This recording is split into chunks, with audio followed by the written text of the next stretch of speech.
Assalamualaikum warahmatullahi ta'ala wabarakatuh. Alhamdulillahirrabbilalamin. Wassalatu wassalamu ala ashrafil mursalin wa ala alihi washabihi ajma'in. Rabbi syrah li sadri wa yassir li amri wahlul 'uqdatam min lisani yafqahu qawli. Allahumma iftah 'alaina hikmataka wa anshur 'alaina min khazaini rahmatika ya arhamar rahimin. Alhamdulillah, kita dapat bersama lagi untuk PMP seterusnya. Dan untuk pengajaran semenjak 2 menjak yang Abah buat ini, Abah tekankan untuk bahagian A. Sebab masa sekolah itu kita dah buat banyak bahagian B. So bahagian A ramai lagi yang tidak dapat menguasai. Untuk anak-anak Abah, please tolong untuk skor untuk bahagian A. Dan selepas ini mungkin kita akan buat kata satu pula. Alright, kita tengok. Masih lagi Abah buat siri yang kedua, iaitu persamaan linear. Persamaan linear serentak. So dalam persamaan linear serentak ini ada dua lah. Dia akan keluar pada soalan nombor 3 dan soalan nombor 11. Pada soalan nombor 3 tu dia suruh buat dengan lain kaedah selain daripada kaedah matrik. So kita belajar hanya kaedah penghapusan sahaja untuk nombor 3. Untuk nombor 11, because nombor 11 itu dia akan suruh buat dalam kaedah matriks. So Abah cari soalan yang ada kelainan sikit daripada yang Abah buat sebelum ni. Abah akan pilih lah soalan mana-mana yang ada kelainan. Abah akan upload untuk panduan anak-anak Abah dan pelajar-pelajar sekian. Okey, kita tengok soalan SPM 2016, soalan nombor 8. Soalan nombor 8, dan soalan ini dia suruh selesaikan dalam kaedah matrik persamaan linear serentak. Okey, kita tengok.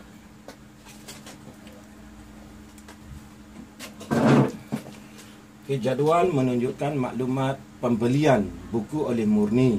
Okey, kita kena fahamlah jadual ni.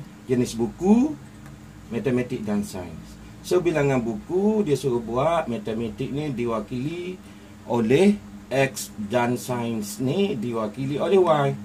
Harga per buku, maksudnya setiap satu biji buku berharga RM4 untuk mata pelajaran matematik, dan harga satu biji buku, satu buah buku untuk mata pelajaran sains ialah RM3. So Murni membeli X buku, alright, X buku matematik dan Y buku sains. Jumlah buku yang dibeli oleh Murni ialah 5. Satu. Jumlah harga buku yang dibeli ialah 17. Yang dibeli oleh Murni ialah RM17.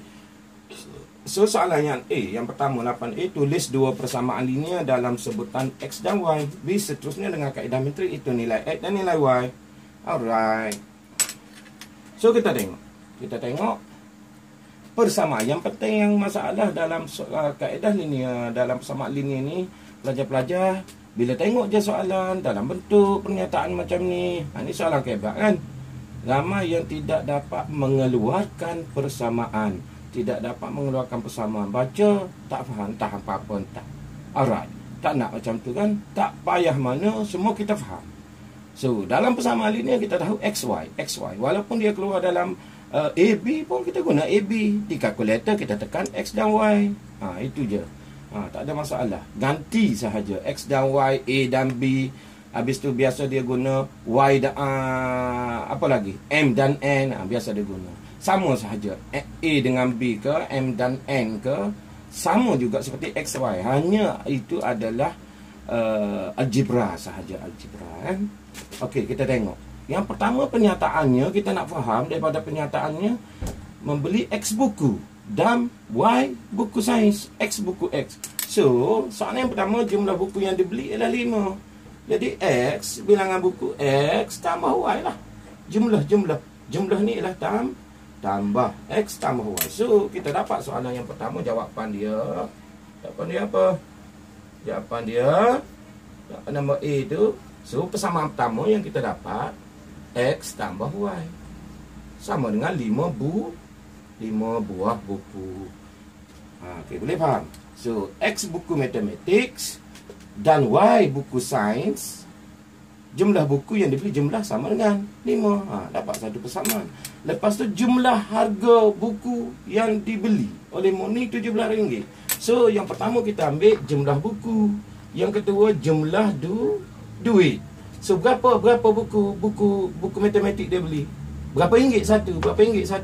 So nilai ringgit ialah RM4 satu. Kalau 2 biji darab 4 kan? 4 darab 2 ke? Okey.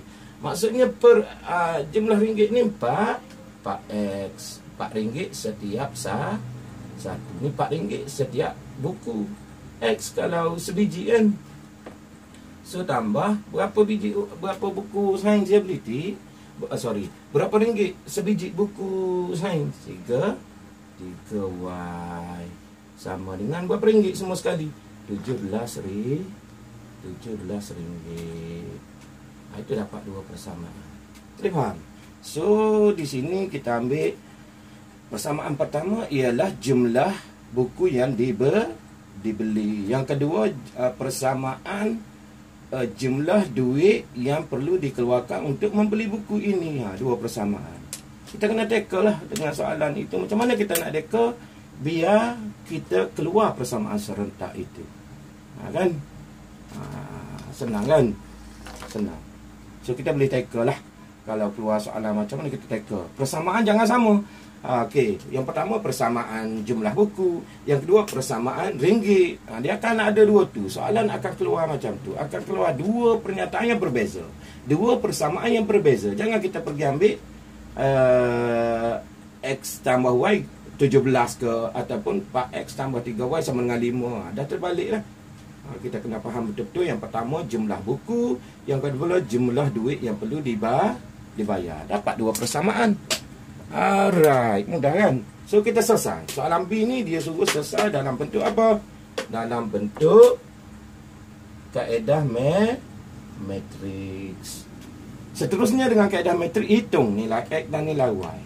Maksudnya berapa buah bilangan buku yang dapat dibeli oleh Murni mata pelajaran matematik, dan berapa buah buku yang boleh dibeli oleh Murni untuk mata pelajaran sains, dengan dia membayar duit itu sebanyak RM17 kan. Okay, ini RM4. Kalau sebiji RM4 tambah RM3 baru RM7. RM7 satu biji buku sains, satu biji buku matematik. Kan RM17. Itu maksudnya kita nak mencari nilai X dan nilai Y. Kita nak tahu jumlah buku yang boleh dibeli oleh Murni mata pelajaran matematik berapa buah, mata pelajaran sains berapa buah yang boleh dibeli oleh Murni dengan duit yang dikeluarkan itu sebanyak RM17. Itu maksud dia. Kita nak menyelesaikan masalah ini. Itu cerita dia. Dan sekarang kita tahu, kita tidak tahu berapa buah buku matematik yang boleh diberi, berapa buah buku sains yang boleh dibeli oleh Murni dengan duit yang dikeluarkan sebanyak RM17. So kalau RM17 dengan 47 ni, mungkin sini berapa biji? Mungkin 2 biji ataupun 3 biji buku sains, 2 biji kan. Kalau satu-satu baru RM7. Kalau RM14 mungkin dua-dua dapat. Kalau 2 buah buku matematik, 2 buah buku sains, kalau 7 baru RM14. Ada RM3 lagi. RM3 nak letak kat mana? Jadi kalau kita congak dengan minda kita atau penyelesaian congak, lambat. So untuk menyelesaikan masalah ini, untuk mencari berapa buah buku matematik yang boleh dibeli oleh Murni, dan berapa buah buku sains yang boleh dibeli oleh Murni dengan duit RM17, dengan kita buat penyelesaian dengan kaedah matematik. Itu cerita dia.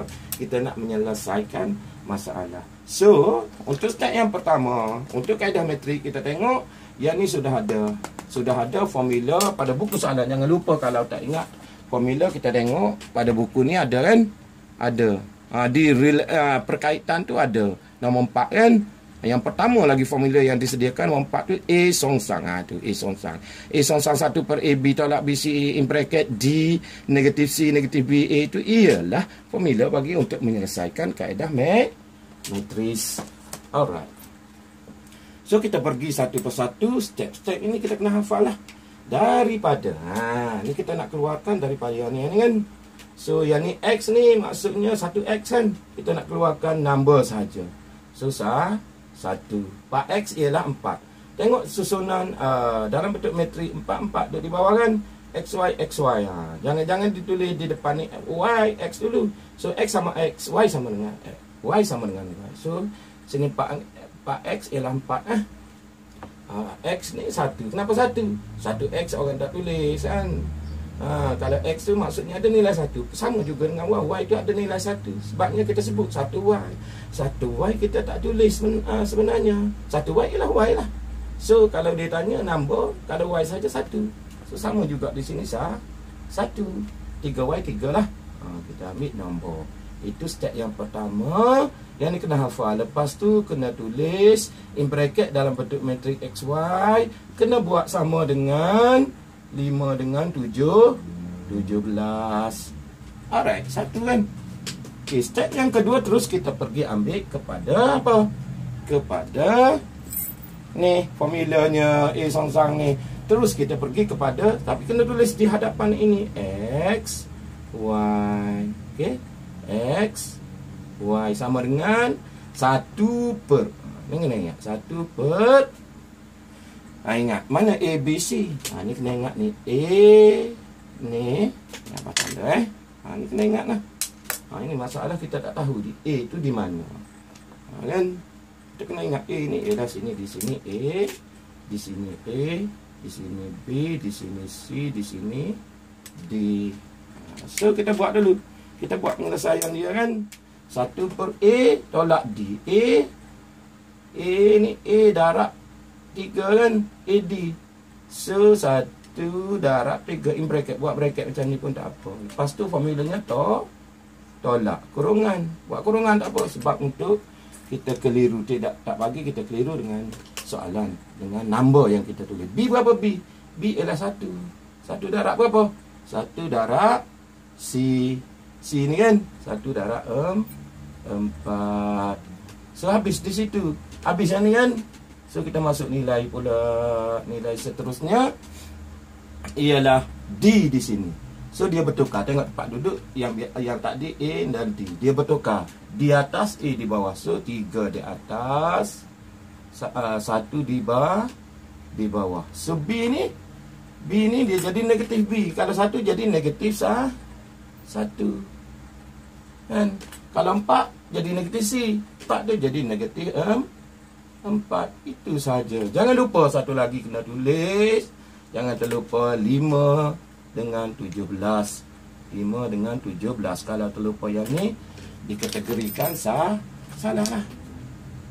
Okey. So last kali X dan Y.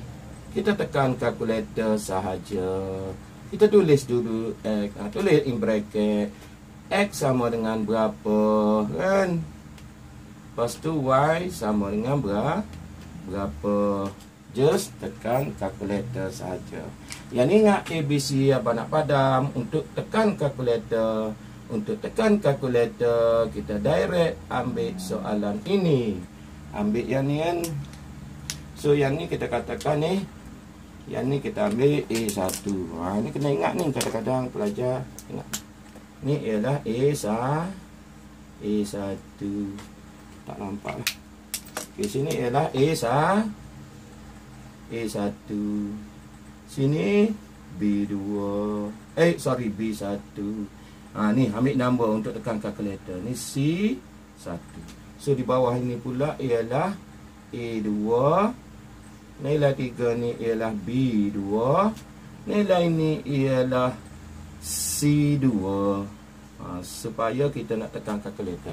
Yang ni tak payah. Kita tekan kalkulator sahaja kan. Kita tekan kalkulator. So masukkan nilai. So Abah pergi sekali lagi. Kita masukkan nilai. Kita masukkan nilai dia. Kita masukkan nilai dia. Okey. Masukkan nilai dia. Untuk tekan, kita tekan berapa kali? 1, 2, 3. So dia keluar EQN. Kita tekan 1. Dia keluar ANO. Terus tekan 2. 2. Jangan bertukar dengan persamaan kuadratik. Persamaan dua kuadratik, kita kena keluar ano tu, kita kena tekan arrow ke kanan. Yang ni bila keluar ano, kita tekan 2. Dia keluar A1. So A1 berapa tu? A1 ialah 1. Tekan sama dengan, dia tanya B1. So B1 juga ialah 1. Sama, tekan sama dengan, dia tanya C1. C1 ialah 5. Tekan sama dengan, dia tanya A2. A2 berapa tu? 4. Tekan sama dengan, dia tanya B2 berapa tu? B2 berapa? B2 ialah 3. Tekan sama dengan lagi, dia tanya C2 berapa? C2 ialah 17.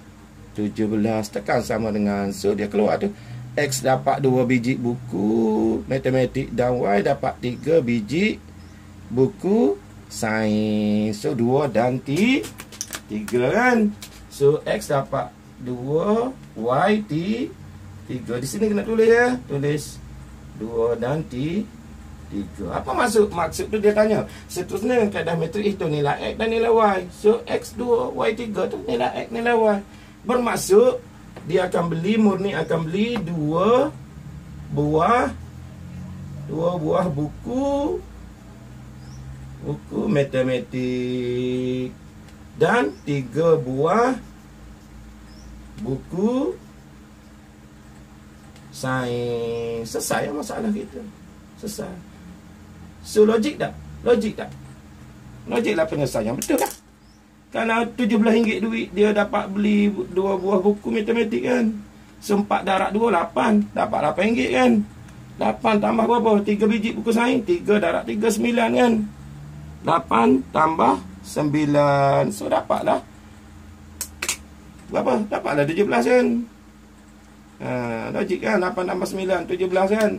So dengan 2 buah buku, 2 darab 4 dapat 8. 3 darab 3, 9. 9 tambah 8 dapat RM17. Ini sebenarnya, soalan ni sebenarnya macam mana kita nak menyelesaikan masalah matematik bila mak-mak anda bagi duit RM17, dia suruh beli tanpa baki. Berapa biji buku matematik dan berapa biji buku sains boleh beli. So kita sesasap, macam ni kan. Betul. Kita boleh beli 2 buah buku matematik dan kita boleh beli 3 buah buku sains dengan duit yang dibekalkan kepada kita sebanyak RM17 tanpa duit baki. Penyelesaian ini memang dia buat. Dia tak nak penyelesaian duit baki. Okey. Habis di situ untuk kaedah metrik seandainya. Itu kaedah metrik. Biasanya Abah buat pengajaran ini terus 2 kaedah. So Abah buat yang ni dulu. Ini ialah kaedah metris. Lepas ni Abah buat PMP. Bakal upload balik dengan menggunakan kaedah apa pula? Kaedah penghapusan. Kita kena faham dua-dua untuk skor. Kalau yang ni 5 markah, yang satu lagi 4 markah, kita sudah dapat 9 markah. Okey, Abah berhenti setakat ni untuk kaedah metrik. Lepas ni soalan yang sama Abah akan guna untuk kaedah penghapusan. Wallahu ta'ala alam. Assalamualaikum warahmatullahi wabarakatuh.